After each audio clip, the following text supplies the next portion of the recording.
नमस्कार, मैं हूं आपके साथ भास्कर तिवारी। नवोदित भास्कर में आपका स्वागत। पुरानी पेंशन की बहाली की लड़ाई लगातार चल रही है। कर्मचारी संगठनों की ओर से तमाम अपने प्रयास किए जा रहे हैं। बावजूद इसके समाधान में कितना वक्त लगेगा और इसका समाधान कैसे निकलेगा? संवाद से निकलेगा, आंदोलन से निकलेगा, संसद से निकलेगा? इन तमाम विषयों पर बातचीत करने के लिए all India NPS employees federation के राष्ट्रीय अध्यक्ष डॉक्टर मनजीत सिंह पटेल हमारे साथ मौजूद हैं। आज इन विषयों पर गंभीरता के साथ और एक सटीकता के साथ चर्चा करने की कोशिश करेंगे कि आखिर इसकी उम्मीद कहां तक दिखाई देती है, यानी कि पुरानी पेंशन की बहाली की। डॉक्टर साहब, आपका बहुत बहुत स्वागत है। जब बात लड़ाई की है तो लड़ाई मतलब आंदोलन, तो क्या आप लोगों की तरफ से ऐसी कोई तैयारी है कि जिस तरीके से ये चीजें चल रही हैं तो पुरानी पेंशन, तो क्या फरवरी तो अब चल ही रहा है, मार्च अप्रैल तक में कोई बड़े आंदोलन होने की संभावना है या फिर इससे और ज्यादा वक्त लगता है? नहीं नहीं, मार्च अप्रैल तो बहुत जल्दबाजी होगा, क्योंकि कोई आंदोलन करने में ऐसा नहीं कि बस चिल्ला दिए और आंदोलन खड़ा हो गया। ऐसा नहीं होता है। ये कर्मचारियों का आंदोलन है। पूरे देश में जा जा करके घूमना पड़ता है, लोगों को समझाना पड़ता है और टाइम लगता है। 10 20 50 एसोसिएशन के साथ कोलेबोरेशन करना पड़ता है। उनसे कहना पड़ता है कि कैसे हम आंदोलन करें, हमारी स्ट्रेटजी कैसे हो। कुछ लोग तैयार होते हैं, कुछ लोग तैयार नहीं होते हैं। तो ये एक बड़ी प्रक्रिया है। आंदोलन की भी एक प्रक्रिया है और बड़ी जटिल प्रक्रिया है। ऐसे नहीं होता कि किसी ने चिल्ला दिया और बस उस दिन पे सब इकट्ठे हो गए। तो अभी फिलहाल हम फरवरी में 8 फरवरी को हम, जैसे हमने बताया, पूरे देश से कैंपेन चलाने जा रहे हैं। और अगर सरकार इसको मामले में कुछ समाधान करती नजर नहीं आती है तो हम अगस्त में एक बड़ा आंदोलन करेंगे। अगस्त की हमारी प्लानिंग। मतलब अगस्त में अगस्त क्रांति होगी पेंशन में। बिल्कुल बिल्कुल, अगस्त क्रांति होगी। तो इसी पर बात करते हैं। तो एक और चीज है, अभी सीएपीएफ के जवानों को लेकर के मामला, जैसे सुप्रीम कोर्ट में वो तारीख आई 19 जनवरी 2026, और उसके बाद जब वो केस की लिस्टिंग होती तो लिस्ट से वो केस गायब हो जाता। उसके बाद से सीएपीएफ के जवानों के जो प्रतिनिधि हैं वो कह रहे हैं कि हम जन आंदोलन करें। तो क्या ऐसा हो सकता है फ्यूचर में सीएपीएफ के साथ और अन्य सरकारी कर्मचारी मिलकर के एक बड़ा आंदोलन कर रहे हैं? देखिए, जब भी हमने आंदोलन किया है तो सीएपीएफ के लोग हमारे साथ में रहे हैं। उन्होंने जब भी आंदोलन किया हम भी उनके साथ रहते हैं। ऐसा कभी होता नहीं कि उनके आंदोलन में हम ना जाएं, हमारे आंदोलन में वो ना जाएं। कुछ अलग नहीं है। वो भी इम्प्लॉय है, हम भी इम्प्लॉय हैं। और जो उनका जो सबसे बड़ा मुद्दा है जो सुप्रीम कोर्ट में है, वो भी पुरानी पेंशन बहाली का ही है। क्योंकि बाकी जो आर्म्ड फोर्सेज है, थल सेना, जल सेना, वायु सेना, इसके जो सैनिक है या आर्म्ड फोर्स जो फोर्सेज के जो जवान है, इनको ओपीएस है। लेकिन इनको बीएसएफ को, आईटीबीपी को, सीआईएसएफ को, इन लोगों को एनपीएस में डाला हुआ है। तो उसकी डिमांड चल रही है कोर्ट में। हाई कोर्ट ने भी गाइडेंस दे रखी है, अपने डिसीजंस दे रखे हैं। लेकिन सरकार सुप्रीम कोर्ट चली गई। वहां क्या हुआ है, सुप्रीम कोर्ट ने सरकार को कोई गाइडलाइन दी है या ये कहा है कि कुछ गाइडलाइन बनाई है इस मुद्दे पर, वहां चल रहा है। हमें भरोसा है कि उनको सुप्रीम कोर्ट से न्याय मिलेगा। पहली बात तो ये है। और नहीं मिलेगा तो हम सारे लोग एक दूसरे के सहयोग करते हैं, लड़ाई लड़ते हैं, तो एक दूसरे के साथ में। नहीं, ये चीज तो है कि आंदोलन आप लोगों का चला है, अगस्त क्रांति की भी बात होगी। मूल बात ये है कि अगर आप कहते हैं कि हूबहू पुरानी पेंशन की बहाली की बात कई कर्मचारी संगठन करते हैं, हमने कई बार इस पर चर्चा भी, हूबहू पुरानी पेंशन की बहाली लगभग हम जहां तक मानते हैं कि अब संभव नहीं है, क्योंकि उसके बहुत सारी और परिस्थितियां हैं। अगर सरकार आपके हिसाब से जो मांगे लेकर के आप जाते हैं सरकार के पास और संवाद करते हैं, अगर सरकार आपकी बातों को मान लेती है तो सरकार के पास मूल रूप से चुनौती क्या आएगी? पहली बात। दूसरी बात है कि ऐसी कौन सी पेंशन व्यवस्था है जिसके नाते से सरकार उसमें संशोधन करके आप लोगों को ओपीएस वाला लाभ देती? देखिए देखिए, जो हूबहू का जो है ना, ये एक शगुफा है। और ये एक मतलब जो है, लोगों को सेंसिटाइज करके और अपने साथ बना के रखना, मतलब इसे राजनीतिकरण कर देना, पब्लिक को सेंसिटाइज करके। तो सेंसिटाइज करके आंदोलन में वो धार तो जरूर दिखती है, लेकिन उसका जो धरातल पर जो इम्पैक्ट होता है वो नहीं दिखता है। इसकी एक वजह है। देखिए, एनपीएस में ऑलरेडी डेथ एंड डिसेबिलिटी के केस में ओपीएस का विकल्प है। कोई भी एनपीएस कर्मचारी सेवा काल के दरमियान कभी भी उसकी डेथ या डिसेबिलिटी हो जाए तो कर्मचारी का अंशदान बिल्कुल जीपीएफ की तरह ब्याज सहित दे दिया जाता है और उसकी फैमिली को या उसको 50% पेंशन ओपीएस की तरह दी जाती है। तो इसका मतलब ये हुआ कि एनपीएस में ओपीएस दी गई है। अगर सपोज दैट किसी का रिटायरमेंट कल होने वाला है और आज उसके साथ कैजुअलिटी हो गई या डिसेबिलिटी हो गई, तो उसको पुरानी पेंशन ही मिलेगी। और अगर कल वो सम्मानजनक पूरी नौकरी करने के बाद रिटायर हो जाए अगले दिन, तो उसको मार्केट बेस्ड पेंशन लेनी पड़ेगी। तो हम सरकार से यही बात तो कह रहे हैं कि जब कल दे सकते थे तो आज भी वही चीज दे दो। उस मतलब जो उस प्रोविजन को at the time of retirement भी दे दीजिए, वॉलंटरी रिटायरमेंट दे दीजिए। हाँ, यहाँ ये चुनौती आ सकती है कि कितनी सर्विस लेंथ के बाद 50% पेंशन का क्राइटेरिया। उसमें भी एक बड़ा सिंपल सा समाधान है। जिस स्टेट में जो क्राइटेरिया था, जितनी नौकरी के बाद 50% का क्राइटेरिया था, उतनी पे दे दीजिए। वो स्टेट की हेडेक है, स्टेट सरकारों की हेडेक है। सेंट्रल गवर्नमेंट में अगर मैं बात करूं 7वें छठे पे कमीशन से पहले, यहाँ भी 50% पेंशन के लिए क्राइटेरिया अलग अलग था। यूनिफाइड पेंशन स्कीम में सरकार ने 50% पेंशन के लिए 25 साल की सर्विस का क्राइटेरिया रखा हुआ है। तो अब उसी क्राइटेरिया को फॉलो कर लीजिए, लोगों को ओपीएस मिल जाएगी। जिसको 20 साल में रिटायरमेंट लेना होगा तो 40% पेंशन लेकर के जाएगा, लेकिन पेंशन तो मिलेगी ना। सरकार का फंड जो इकट्ठा हुआ था 20 साल तक 30 साल तक, वो सरकार के पास वापस चला जाएगा। तो इससे तो सरकार की लिक्विडिटी खुद उसकी बढ़ेगी ना। सरकार का पैसा जो एक बार निकला वो सरकार के पास ही वापस पहुंच जाएगा, किसी दूसरे के पास नहीं जाएगा। तो एनपीएस में भी ओपीएस बहाल की जा सकती है, यूपीएस को भी करेक्ट करके ओपीएस बनाया जा सकता है, और इन दोनों को खत्म करके भी ओपीएस बहाल की जा सकती है। खत्म करना थोड़ा ये टेक्निकली मुझे नहीं लगता ये मतलब कोई सरकार इसको करेगी। करना होता तो आप देखिए 2024 के लोकसभा मैनिफेस्टो में ही रख लिया जाता, विपक्ष तो रख ही लेता। तो ये तो पॉसिबल नहीं लगता है। जैसे हिमाचल प्रदेश ने कर भी दिया तो उसके कर्मचारियों का पैसा आज भी फंसा हुआ है, उसका खुद का पैसा अभी भी फंसा हुआ है, वो वापस नहीं मिला। झारखंड ने कर दिया, वहां भी यही हाल है। छत्तीसगढ़ ने कर दिया, वहां भी यही हाल है। राजस्थान ने किया, वहां भी यही हाल है। तो हम ये नहीं चाहते कि हम मतलब जो आसमान से टपके और खजूर में लटके, ये स्थिति ना हो। अगर समाधान हो तो एकदम बिल्कुल नीट एंड क्लीन हो जाए, हम उसकी बात करते हैं। पब्लिक को ये सुनने में जरा अच्छा नहीं लगता है, लेकिन सच को ना बोलने से सच नहीं बदल जाएगा, है ना। तो ये हम जिस रास्ते पर हमारी पूरी टीम है, हम स्टडी करते हैं और उसके बाद जो बेस्ट रास्ता लगता है हमको, हम उस रास्ते पे चल करके आगे। जब ऐसी बातें होती हैं तो वन रैंक वन पेंशन पे चर्चा होना भी स्वाभाविक सी बात है ना। माननीय जज साहब लोगों को मिलती है, अगर माननीय जज साहब लोगों को मिलती है तो क्या आप लोग इस दायरे में नहीं आ सकते? और अगर सरकार वन रैंक वन पेंशन को लेकर के आती है, मुझे लगता है कि इस समय देश में 3-4 पेंशन प्रणाली चल रही है। ओल्ड पेंशन स्कीम जो पुराने कर्मचारियों को मिल ही रही है, वन रैंक वन पेंशन चल रही है, एनपीएस चल रही है और यूपीएस चल रही है। इसके अलावा एक अटल पेंशन योजना जो 5वीं हो जाती है, यानी 5 और भी है। सीपीएफ वाला प्लान है, एम्प्लॉइज पेंशन स्कीम भी है 1995। तो कई सारी योजनाएं हैं। लेकिन मैं फिलहाल 2 पेंशन प्रणालियों को लेकर के समझना चाहता हूँ। पहली ये कि वन रैंक वन पेंशन को लेकर के क्या कर्मचारियों को इसका लाभ नहीं दिया जा सकता? दूसरा सबसे महत्वपूर्ण बात यह है कि अटल पेंशन योजना को लेकर के क्या उसमें भी संशोधन करके सरकार ओपीएस वाला लाभ ला सकती है, या उसमें कुछ और भी चीजें को इंक्लूड किया जा सकता है? ऐसा मैं समझना चाह रहा हूँ। देखिए, मैं आपको इसको टेक्निकली समझाता हूँ। जो ओआरओपी का जो बेनिफिट मिला है वो हाई कोर्ट और सुप्रीम कोर्ट के जस्टिसेस को मिला है। OROP one rank one pension का लाभ डिस्ट्रिक्ट जजेस को नहीं मिला है। अब समझिएगा, सपोज दैट सुप्रीम कोर्ट का कोई जस्टिस है, तो वो जब जस्टिस बनेगा तो इसके पहले वो सरकारी सेवा में हो, ये जरूरी नहीं। वो एक निजी प्रैक्टिस करने वाला, वकालत करने वाला वकील हो सकता है। तो जब वो निजी प्रैक्टिस करने वाला कोई वकील होगा तो उसके पास ना एनपीएस होगा ना ओपीएस होगा। वो सीधे जब जज बनेगा तो सीधे पेंशन के दायरे में जाएगा। तो वहां पर ऐसी जगहों पर वन रैंक वन पेंशन का फार्मूला काम करता है। क्यों? क्योंकि वहां एनपीएस तो था ही नहीं था, ओपीएस भी नहीं था जिस सर्विस से वो आया, कि वो तो निजी क्षेत्र से आया ना। तो कर्मचारियों में कैडर इतने हैं, सैकड़ों कैडर हैं, 50 विभाग हैं, अलग अलग मतलब जो है लेवल की नौकरियां हैं।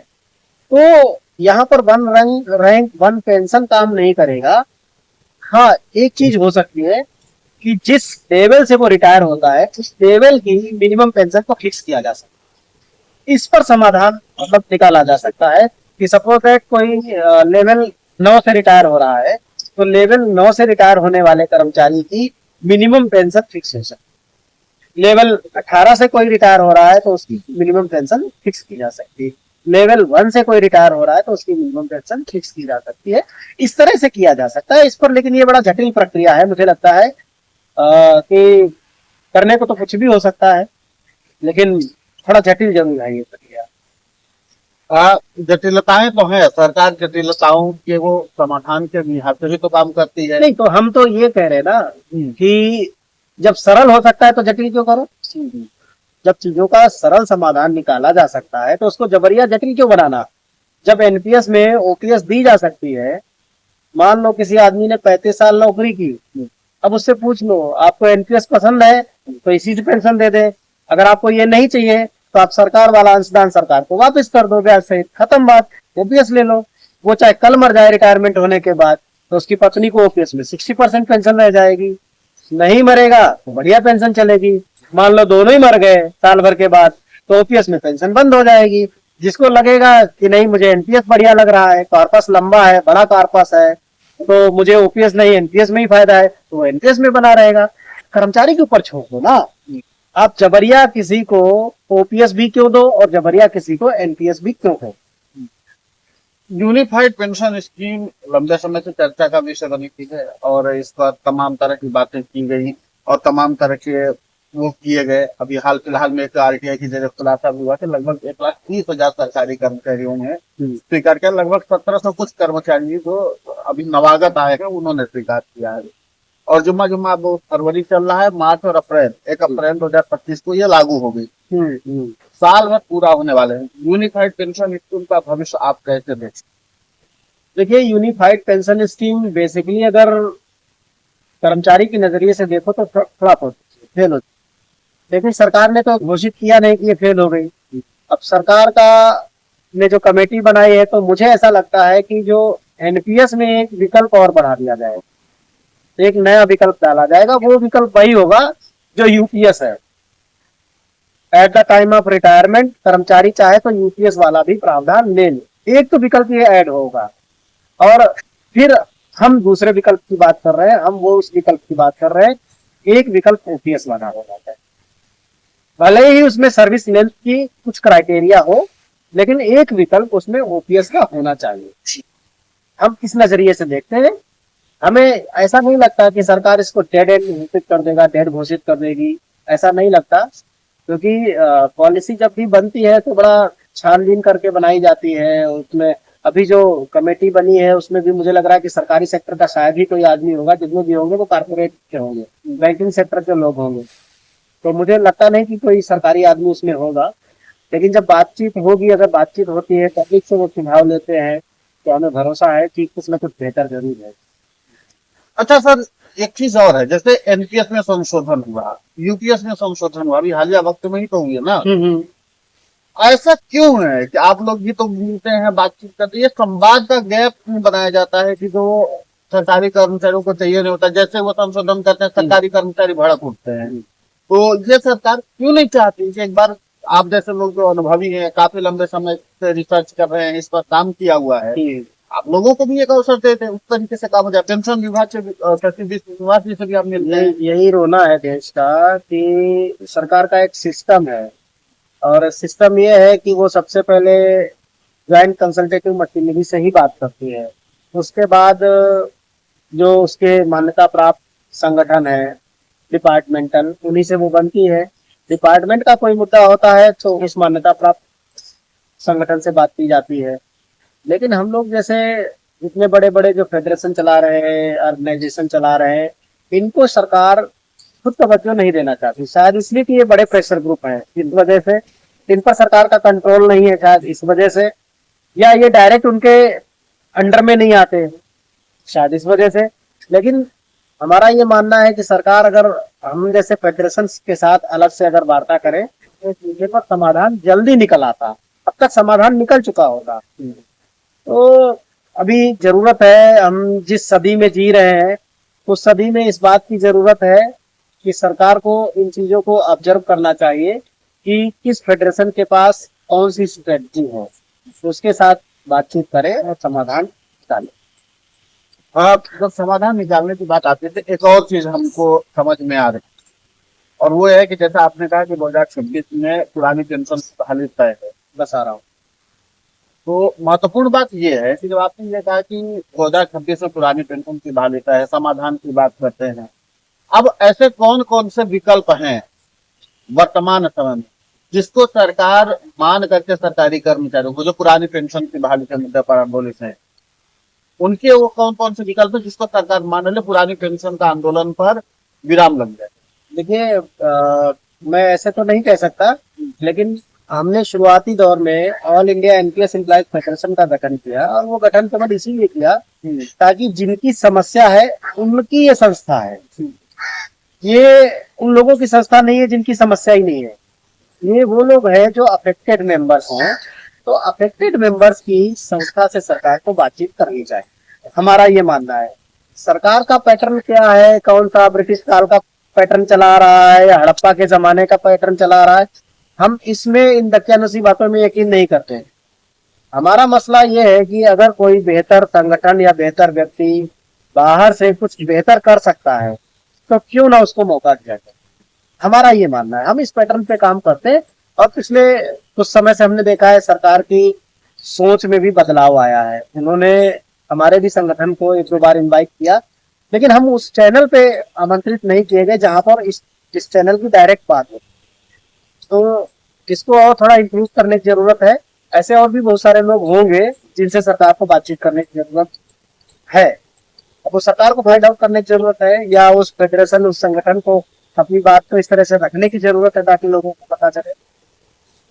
चलिए ठीक है, ये तो बातें चल रही, लेकिन एक सवाल और, जो आपने कहा कि आप खुद जो एनपीएस की 15 सदस्यीय कमेटी गठित की गई है उसे आप खुद ही बातचीत करने में दिलचस्पी दिखाना चाहते हैं, आपको लगता है कि अगर सरकार पहले बात तो मौका देती है आप लोग, अगर आप, वैसे मुझे नहीं लगता कि सरकार इस तरीके से रिस्क लेगी, क्योंकि आप लोगों का जो मिजाज है वो सरकार के साथ बहुत ज्यादा सूट करता नहीं, लेकिन फिर भी अगर सरकार इस 15 सदस्यीय समिति से बात करने के लिए आपको कहती है तो आपको कौन कौन से पॉइंट लगते हैं कि जो सबसे पहले प्राथमिकता के आधार पर उठाए जाने चाहिए? चलिए, सबसे पहले तो मिनिमम एश्योर्ड रिटर्न स्कीम की बात करेंगे।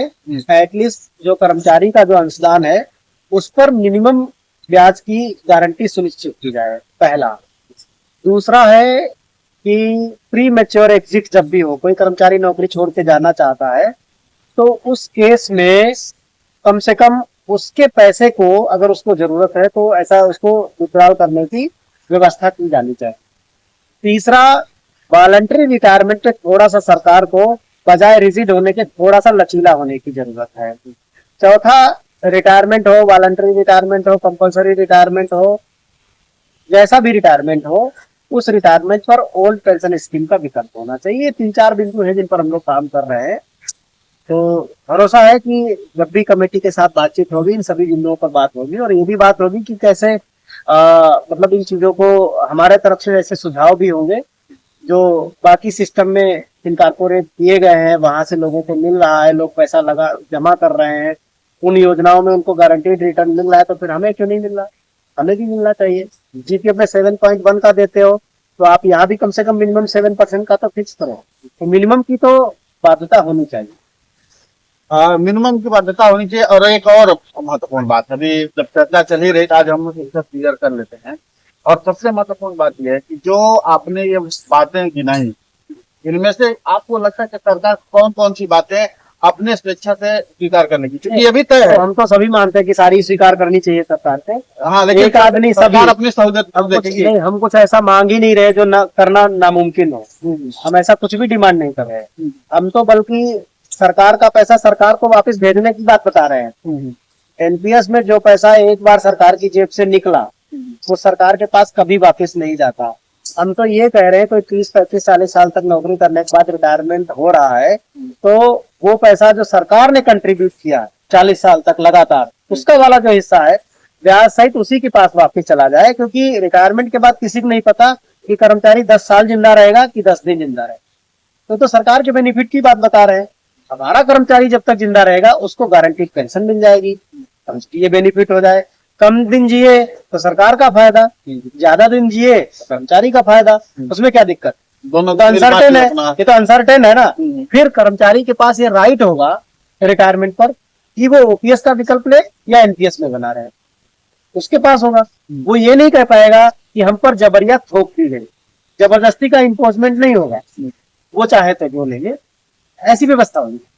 तो जो चाहे वो ले ले सरकारी कर्मचारी, ये बात तो सही आप कह रहे हैं। महत्वपूर्ण बात यह है कि जब ऐसी बातें होती हैं तो सरकार आर्थिक जो दबाव है उसकी भी बात करती है कि हमें बहुत ज्यादा आर्थिक चुनौतियों का सामना करना पड़ेगा, आर्थिक बोझ बढ़ जाएगा। ये सब कुछ नहीं है, तो कोई आर्थिक बोझ नहीं अगर है। अगर जो जो आप दुनिया की चौथी सबसे बड़ी अर्थव्यवस्था है, कर्मचारी 1% है, 140 करोड़ की पॉपुलेशन है, उसमें से हम 1 करोड़ मुश्किल से है, और सेंट्रल गवर्नमेंट की बात करें तो मतलब जो 1 करोड़ से भी कम है, और वर्किंग लोग तो 50-55 लाख ही हैं, बाकी पेंशनर्स हैं। तो क्या मतलब पेंशनर को कोई जिम्मेदारी, कोई गारंटी ना दी जाए? ये तो कोई बात नहीं। सरकार के पास इतने रिसोर्सेज हैं कि इसको दिया जा सकता है, इसको पूरा किया जा सकता है, ऐसी कोई दिक्कत नहीं। अगर जो आपके विकल्प हैं, मैं इसलिए क्यूरियोसिटी बढ़ रही है मेरी और कर्मचारियों की भी बढ़ रही है कि अगर जो आपने विकल्प दिए हैं, अगर सरकार उसको मान लेती है, अनुमानित बजट आप बता सकते हैं कि कितना खर्च आएगा सरकार कोई को? खर्चा नहीं है, इसी पैसे से जो सरकार ने जमा किया है, इसी पैसे से पेंशन की व्यवस्था की जा सकती है। इसके अलावा कुछ और जरूरत है नहीं। और जो स्टेट गवर्नमेंट के एम्प्लॉयज हैं तो इनका तो स्टेट गवर्नमेंट पेंशन देगी ना, सेंट्रल गवर्नमेंट थोड़ी देगी। हम लोगों के यहाँ है ही 55 लाख कर्मचारी टोटल, जो वर्किंग क्लास है। 55 लाख में से ऐसे कितने लोग हैं जिनकी सर्विस लेंथ कम होती है? बहुत कम है, 1% भी नहीं है। तो सेंट्रल गवर्नमेंट में ऐसी कोई प्रॉब्लम नहीं है, तो मुझे नहीं लगता इसमें कोई कोई प्रॉब्लम आएगी। अगर छोटी मोटी दिक्कतें आती हैं 10-5% की, तो टेबल टॉक पर समाधान निकाला जा सकता है कि चलो ठीक है भाई, 25 साल में 50% ले लो, और जिनकी नौकरी 25 साल से कम है तो थोड़ा उसी अनुपात में कम कर लें। लेकिन टेबल टॉक पर ये बात चीज आए तो आप कर्मचारी का अंशदान खाने के बाद अगर पेंशन दे रहे हो तो वो उसे स्वीकार नहीं है। हम अपना पूरा दान करके अपना कंट्रीब्यूशन पेंशन लेने के लिए नहीं, फिर तो ऐसा करना होगा तो प्राइवेट से ही नहीं ले लेंगे, सरकार की जरूरत ही क्या, तो सरकार की जरूरत खत्म हो जाएगी। तो जो वेलफेयर स्टेट की जो अवधारणा है, हम उसकी बात, वेलफेयर स्टेट की बात हो रही है। और अभी आप मध्य प्रदेश गए थे तो एक महत्वपूर्ण सवाल है कि 8 फरवरी को फिर से आपके सहयोगी कर्मचारी संगठन है आजाद अध्यापक शिक्षक संघ, वो एक बार फिर से अभी होने वाले हैं। क्या रूपरेखा, क्या संदेश आया है अभी, क्या कुछ तैयारी है? आज हमारी रात में मीटिंग भी है, और उसमें हमने ये एजेंडा रखा हुआ है, और आजाद अध्यापक शिक्षक संघ मध्य प्रदेश भरत भाई पटेल के नेतृत्व में वहाँ आंदोलन कर रहा है। इसमें पेंशन बहाली का, वरिष्ठता के दिनांक से बहाली का, ये सारे मुद्दे हैं उसमें, और फिर एक बड़ा आंदोलन करने जा रहे हैं। मेरी जितने भी आसपास के कर्मचारी हैं हमारे जो ऑल इंडिया ब्लैक फेडरेशन के, उन सभी से अपील है कि वो इस आंदोलन में बढ़ चढ़ कर से हिस्सा लें। और आज शाम को जब बैठक होगी तो उसमें हम कुछ न कुछ निर्णय जो लिया जाएगा, उस निर्णय को सार्वजनिक रूप से तय करें। ये बहुत पेचीदा मामला है मध्य प्रदेश के सरकारी कर्मचारियों का, कि जो इस बात को लेकर के हमेशा से मांग करते रहे कि हमें नियुक्ति के दिनांक से वरिष्ठता दी जाए।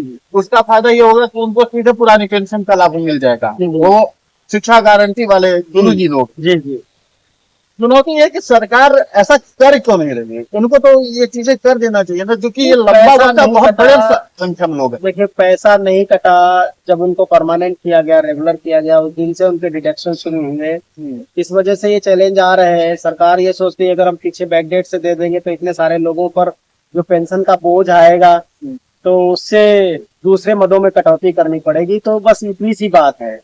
दुनिया भर की ऐसी योजनाएं चलाते हैं जो फेल हो जाती हैं और पैसा बर्बाद होता है, तो उसकी न कोई जिम्मेदारी लेता है, न कोई जवाबदेही तय होती है। लेकिन कर्मचारी को अगर बुढ़ापे पर सोशल सिक्योरिटी दे देगी सरकार, तो उसमें उसको दिक्कत महसूस हो रही है। तो ये केवल नजरिए की बात है, और मुझे नहीं लग रहा है कि इतना बड़ा कोई बर्डन आ जाएगा। तो सरकार की अगर मंशा ठीक हो तो सब पॉसिबल है। मध्य प्रदेश सरकार से तो हमारी यही गुजारिश होगी कि आपके लोग ज्यादा नहीं है, 1.5-2 लाख लोग हैं जिनके साथ ये समस्या है, और जो है यही है बस, तो उनकी समस्या को दूर करें। और ये सब सरकार के साथ मिलजुल करके काम करने वाले हैं। क्योंकि सर मैं आपको बता दूं कि मैं जब ये जो शिक्षक भर्ती हुए थे, उन शिक्षकों की पहली खेप का छात्र भी, उसी ईजीएस यानी शिक्षा गारंटी का मैं छात्र हूँ, और मैं जैसे जैसे बड़ा हो रहा हूँ उसी हिसाब से आप जोड़ते जाइए। मेरा मूल प्रश्न ये है कि इस समय सरकार के पास जो शिक्षक बचे हैं, सहायक शिक्षक के 2 बचे थे, वो अब लगभग रिटायर होने वाले हैं। 2-3 साल के अंदर में लगभग सब रिटायर हो जाएंगे। सब सरकार के पास यही शिक्षक बचे हुए हैं। तो क्या सरकार अपने आगामी बजट को लेकर के इतना चिंतित है, या जो पिछला बजट है नहीं नहीं, वो तो आगामी सोच करके परेशान हो रहे होंगे ना कि अगर इन पर हमने पेंशन पे 10-20 हजार करोड़ खर्च कर दिए तो फिर दूसरी योजनाओं में वो कटौती हो जाएगी, दूसरी योजनाओं में कटौती हो जाएगी तो पब्लिक को लॉलीपॉप कैसे देंगे, पब्लिक को वोट के लिए कैसे रिझाएंगे, या समहाउ मतलब इस तरह की कुछ सोच हो सकती है। लेकिन मुझे नहीं लगता कि ये कोई इतना बड़ा बजट पर असर डालेगा। कम लोग हैं, उनकी संख्या कम है, और सरकार संवाद करके अगर समाधान निकालेगी तो निकल सकती है। मध्य प्रदेश के शिक्षकों को भी समाधान मिल सकता है। अभी तो यूनिफाइड पेंशन स्कीम भी लागू वहां नहीं की गई, पहले उसी को लागू कर देते तो फिर कर्मचारी देखते कि उनका कितना नुकसान है, फिर उस पर बातचीत होती। तो मध्य प्रदेश सरकार को इस मामले में संज्ञान लेना चाहिए, गंभीरता से संज्ञान लेना चाहिए। 2 जनवरी को हम लोग भोपाल में थे, तो वहाँ के शिक्षा मंत्री साहब ने टेलीफोन पे इस मामले में बात भी की थी। उन्होंने कहा था इस पर हम अगली बार एक टेबल टॉक पर होंगे और इसका समाधान। तो हमें भरोसा है कुछ न कुछ मध्य प्रदेश के शिक्षक कर्मचारियों के लिए बेहतर होगा। बिल्कुल, मध्य प्रदेश के शिक्षक कर्मचारियों को, देश के शिक्षक कर्मचारियों के लिए क्या कुछ होगा। जो सरकारी कर्मचारी पुरानी पेंशन की बहाली के मुद्दे पर आंदोलित हैं, पल पल की अपडेट मिल रही है। और जैसा कि डॉक्टर साहब ने तमाम पहलुओं पर बहुत विस्तार से, बहुत बारीकी से जानकारी दी। डॉक्टर साहब, आपने अपने व्यस्ततम समय में से मुझे समय निकाल करके बातचीत करने के लिए इन्वाइट किया, और मैं जिस तरीके से बातचीत हुई हम लोगों की, और हम लोगों के लिए आपने समझ दिया, उसका आपका बहुत बहुत शुक्रिया, बहुत बहुत धन्यवाद।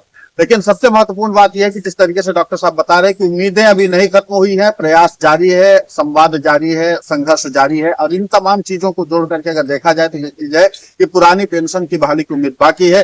बाकी आप लोगों की अपनी राय क्या है इस पूरे बातचीत को देख करके, हमें कमेंट करके जरूर बताएं। कमेंट बॉक्स नीचे खुला हुआ है। फिलहाल अभी के लिए इतना ही। नमस्कार।